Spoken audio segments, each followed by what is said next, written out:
الرحمن الرحيم يا أيها النبي إنا أرسلناك شاهدا ومبشرا ونذيرا وداعيا إلى الله بإذنه وسراجا منيرا وبشر المؤمنين بأن لهم من الله فضلا كبيرا صدق الله العظيم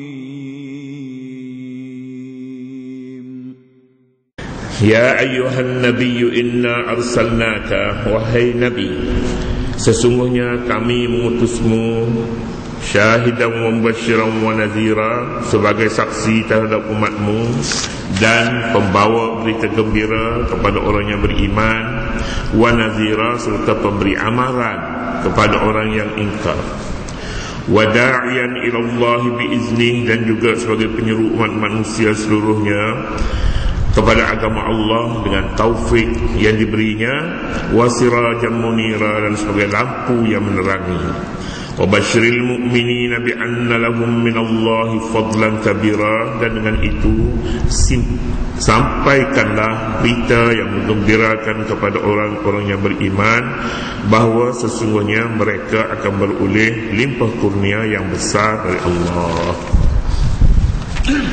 Ayat ini menyatakan tugas Nabi SAW sebagai pembawa berita gembira dan berita yang menakutkan dan berita amaran kepada orang yang ingkar, juga sebagai penyeru kepada umat manusia seluruhnya, pendakwah sebutnya begitu. Kemudiannya datangnya ayat ya ayyuhan nabiyyu inna arsalnaka ini, datangnya selepas menyatakan tugas para rasul ini, tugas para rasul sama dengan rasul-rasul yang dahulu. Sunnatullah fil ladina khalau min qablu, sama dengan tugas rasul-rasul yang dahulu, yakni tugas mereka ialah menyampai alladzina yuballighuna risalatillahi. Kemudiannya dalam ayat 45 yang kita baca ini juga, ayat ini menyatakan tugas para nabi syahidan wa mubasyiran wa nazira. Bercakap pasal tugas nabi ini kerana hukum yang dinyatakan sebelum ini hukum yang agak berat, hukum yang tidak boleh dipikul oleh manusia biasa, iaitu mengubah struktur masyarakat. Suratul Ahzab merupakan satu surah yang menyatakan sistem kemasyarakatan, sistem masyarakat. Ada masyarakat yang meliputi masyarakat rumah tangga, masyarakat yang lebih besar, dan masyarakat yang lebih besar. Yang khusus dibicarakan sebelum ini iaitulah masyarakat dalam rumah tangga, yang merupakan unit-unit kepada masyarakat yang lebih besar. Oleh yang demikian, sebelum dari menyatakan hukum kekeluargaan seterusnya, hendaklah setiap orang memahami tugas Nabi terlebih dahulu. Jika tidak memahami tugas Nabi dan tidak boleh menerima konsep wahyu, maka bagaimana masyarakat boleh memahami, boleh menerima hukum-hukum seluruhnya? Sebab hukum ini bergantung pada perkara itu. Perkara yang besar maka besarlah, beratlah tanggungannya, yang kecil ringan tanggungannya. Ayat ini menyatakan wahai Nabi. Nabi kadang-kadangnya disebutnya ya ayyuhar rasul balligh ma unzila ilaika, wahai rasul. Kemudiannya kadang-kadangnya disebutnya ya ayyuhan nabi, seperti di sini. Mana yang mana, apa bezanya di antara seruan yang dibuat atas nama Nabi dan seruan yang dibuat atas nama Rasul? Kaedahnya mudah saja begini, mudah saja di dalam ayat ini. Apabila disebut ya ayyuhan nabi meliputi rasul, apabila disebutnya rasul meliputi nabi. Nabi dan rasul dia boleh tukar, dia mari. Rasul bila disebut kedua-duanya sekali, nabi dan rasul, maka dia berbeza maknanya. Berbeza. Jika disebut satu saja ya ayyuhar rasulu, masuklah nabi. Jika disebutnya nabi, termasuk juga rasul. Jika disebut kedua-duanya sekali pada satu tempat, maka dia membawa makna yang berbeza-beza. Nabi Rasul ialah Nabi yang diutus untuk menyampaikan wahyu kepada manusia seluruhnya ataupun kepada umat manusia. Nabi tidak diutuskan, tidak disuruh untuk menyampaikan, bezanya begitu. Tapi bila disebut Nabi saja maka sekaligus Rasul. Ayat di sini menyebutkan, wahai Nabi, inna arsalnaka, sesungguhnya kami memutuskanmu. Arsalnaka, mengutus. Rasul yakni utusan. Apabila Nabi itu disebut tugasnya, kami mengutus kamu. Kami mengutus kamu. Maksudnya di sini Nabi dan Rasul sekali. Sebab dinyatakan tugasnya tugas Rasul. Wahai Nabi, sesungguhnya kami memutuskanmu syahidan sebagai saksi kepada umatmu. Saksi terhadap umatmu, yakni kamu akan dibangkit pada hari akhirat untuk menjadi saksi terhadap umatmu. Mana umatmu yang menerima risalah kamu, yang menerima perutusan yang dibawa oleh kamu, maka kamulah sebagai saksinya. Dan yang tidak beriman, maka kamu juga menjadi saksi. Soalnya di sini, adakah Nabi itu akan menyaksikan seluruh umatnya yang akan datang, yang hidup selepas daripada kewafatan Nabi? Misalnya kita pada hari ini tidak menyaksi, tidak hidup bersama Nabi. Adakah Nabi SAW akan menyaksikan umatnya sama ada yang hidup pada zamannya ataupun yang hidup selepas wafatnya? Ulama menyatakan selepas wafatnya Nabi SAW telah diberitahu oleh Allah SWT mana yang beriman dan mana yang tidak beriman. Yang beriman dan yang tidak beriman, Nabi telah mengetahui. Demikian juga pada hari akhirat nanti, kalaupun Nabi SAW tidak mengetahuinya, tetapi akan disoal pada hari akhirat, siapakah Nabi kamu? Pada hari akhirat nanti akan berkumpul masing-masing bersama masing-masing puak. Umat Nabi Musa satu puak, umat Nabi Nuh satu puak, semua sekali, dan umat Nabi Muhammad SAW berkumpul pada satu tempat yang berbeza. Pada hari itu kenalah Nabi umatnya, siapa umatnya dan siapa yang beriman dan yang tidak beriman. Nabi kita SAW mengetahui. Antara soalan yang ditanya oleh Allah SWT pada hari akhirat ialah siapa Nabi kamu, siapa penghulu kamu. Malah sebaik saja seorang itu dimasukkan ke dalam kubur, dan selepas itu dalam riwayat menyatakan akan datang Munkar Nakir. Antara soalannya yang dikemukakan oleh Munkar Nakir ialah man rabbuka, yang pertama sekali, wa man nabiyyuka, siapa nabi kamu, wa ma imamuka, siapa imam kamu, wa man ladzi mutta alaih, kamu mati di atas agama apa dia? Mati di atas agama yang dikiranya penutupnya, penutup hidup, akan ditanya. Jadi dalam ayat ini Nabi dinyatakan tugasnya menjadi saksi terhadap umatnya. Siapa umatnya yang beriman dan siapa umatnya yang tidak beriman. Nabi kita bukan hanya menjadi saksi, tetapi menjadi pembela kepada umatnya. Nabi menjadi pembela. Antara pembelaan yang diberi Allah kepada Nabi ialah adanya syafaat.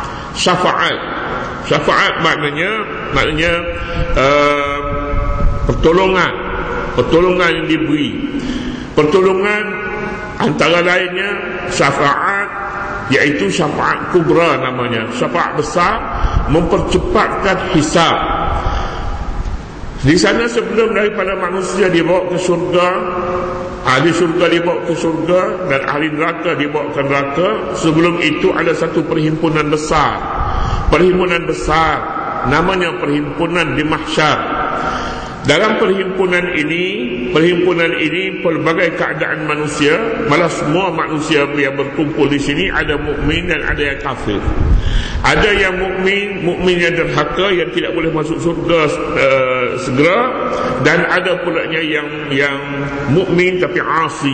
Ada yang mukmin yang baik, kita katakanlah yang ahli surga.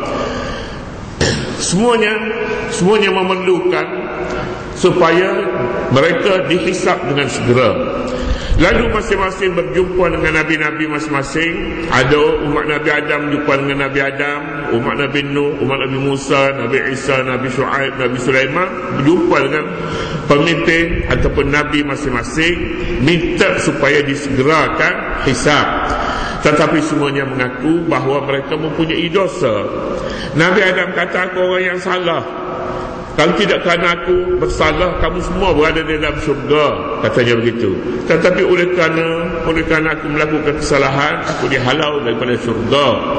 Tetapi Nabi Adam dihalau daripada syurga pun adalah hikmatnya. Jika tidak, maka kita pun tak kenal apa itu dunia.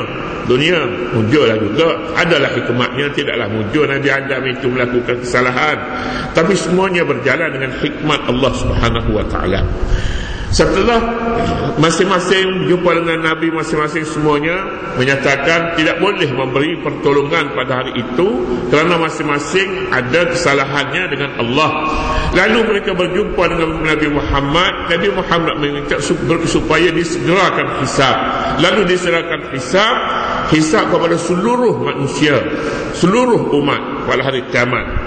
Jadi itu namanya syafaat yang besar. Ada syafaat yang lebih kecil. Syafaat yang lebih kecil ialah manusia yang dimasukkan ke neraka kerana amal kebajikannya tidak mencukupi untuk memasukkan mereka ke syurga. Lalu Nabi memberi pertolongan kepada mereka supaya dimaafkan. Ya Allah, tolonglah dia.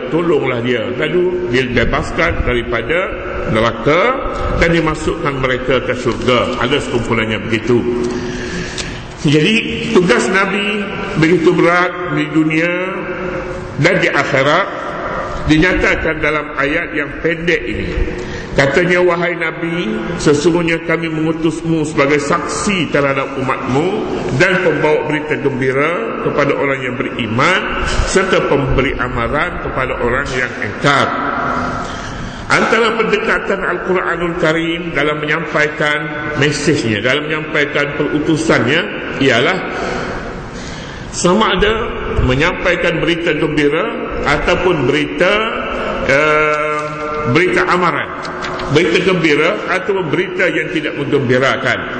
Rekasnya kita sebutnya, dia ada undang-undang, ada sunanus sawab wal iqab, peraturan sawab, peraturan pahala dan tindakan.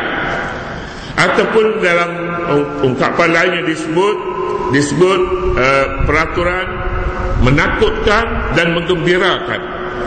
Berita tentang neraka, tentang azab di hari akhirat, namanya berita yang menakutkan. Berita tentang syurga dan nikmat-nikmat di syurga, berita yang menggembirakan. As-sawab wal-iqab, ataupun disebutnya at-targhibu wat-tarhib, menggerunkan dan menggembirakan. Dua cara ini Al-Quranul Karim mendidik manusia.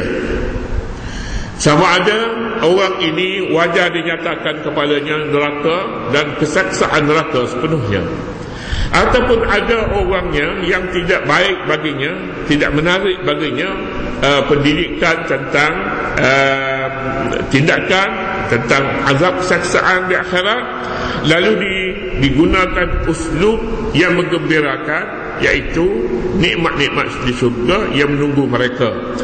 Dua jalan ini digunakan oleh Nabi SAW dalam pendidikannya kepada umatnya, dalam pendidikan Nabi SAW. Uslub ini adalah uslub Al-Quranul Karim. Manusia dan alam ini, alam semesta ini merupakan antara jalan pendidikan yang digunakan oleh Nabi SAW. Justru itu kita kerap dikemukakan dalam Al-Quranul Karim tentang keindahan alam, tentang hujan, tentang bumi mengeluarkan tumbuh-tumbuhan, tentang keindahan rumput-rumpai dan berbagai laut, lautan, daratan, semuanya ini dikemukakan kepada manusia dalam bentuknya yang sangat cantik. Dan kemudiannya dinyatakan pula tentang syurga dan segala nikmat-nikmat syurga. Jadi oleh kerana itu, manusia ini fitrah semula jadinya sukakan keindahan dan kecantikan. Maka tidak ada suatu kecantikan seperti dibayangkan oleh Al-Quranul Karim yang menunggu manusia pada hari akhirat. Jalan ini merupakan jalan yang banyak sekali menawan hati generasi pertama di dalam Islam, iaitu generasi para sahabat. Saya nak sebutkan satu kisah. Nama seorang sahabatnya Anas bin Nadri. Anas ibn Nadri ini sahabat Nabi SAW. Pada suatu hari Nabi bercakap pasal mati syahid. Mati syahid, perang sabirullah dan mati syahid. Pada ketika itu rekasnya Anas sedang makan buah tamar. Apabila Nabi SAW menyatakan nikmat-nikmat di syurga dan kelebihan orang mati syahid, segera Anas bin Malik membuang tamar yang ada di tangannya, terus masuk ke medan perang, dan pada saat itu juga dia terkorban syahid. Tidak ada orang yang dengan mudah berani sebenarnya untuk menerima kematian, untuk menerima syahid. Tetapi nikmat-nikmat di syurga yang dinyatakan oleh Nabi yang sedang menunggu mereka, maka menjadi suatu kaedah yang mudah sebenarnya untuk menawan hati mereka yang tidak memahami Islam untuk menerima akidah Islam, Demikian juga nazira di sini pemberi amaran. Amalan dimaksudkan di sini ialah kesaksaan neraka dan azab-azab yang disediakan kepada mereka, juga sebagai satu jalan. Jalan ini disebut di sini, jalan ini sama ada jalan berita gembira ataupun berita amaran. Ini sebagai asas sebenarnya, kerana selepas daripada ini Al-Quranul Karim akan bercakap pasal hak keluarga, soal perceraian, soal perkahwinan, soal orang yang haram dikahwini. Kemudian ditutup dengan para isteri Nabi, bagaimana rumah-rumah mereka yang dijadikan sebagai contoh pada rumah orang-orang mukminat, orang-orang perempuan yang mukmin dinyatakan.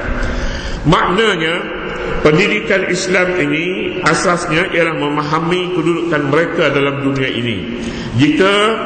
Jika asas ini tidak difahami dengan sebaik-baiknya, maka soal perceraian, soal pendidikan rumah tangga tidak akan dapat difahami dengan sepenuhnya.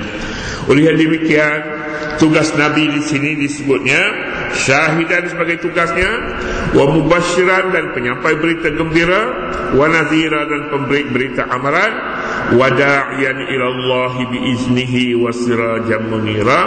Demikian juga Nabi kita sebagai penyeru umat manusia kepada agama Allah dengan taufik yang diberinya dan sebagai lampu yang menerangi. Kemudiannya Nabi disebutkan lagi, wa basyiril mu'minina bi anna lahum minallahi fadlan kabira.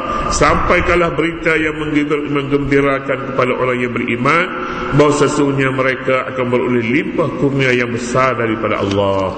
Ini juga tugas Nabi SAW sebagai pendahuluan kepada ayat 49 yang akan disebutkan nanti. Idza nakahtumul mu'minat, apabila kamu berkahwin, maka peraturan akan disebutkan nanti perkahwinan dan perceraian. Jika asas ini tidak ada, maka sudah tentu perkahwinan dan perceraian ini manusia boleh memilih berbagai-bagai jalan, tetapi semuanya menyeleweng daripada jalan yang sebenar. Jadi kita berkisahkan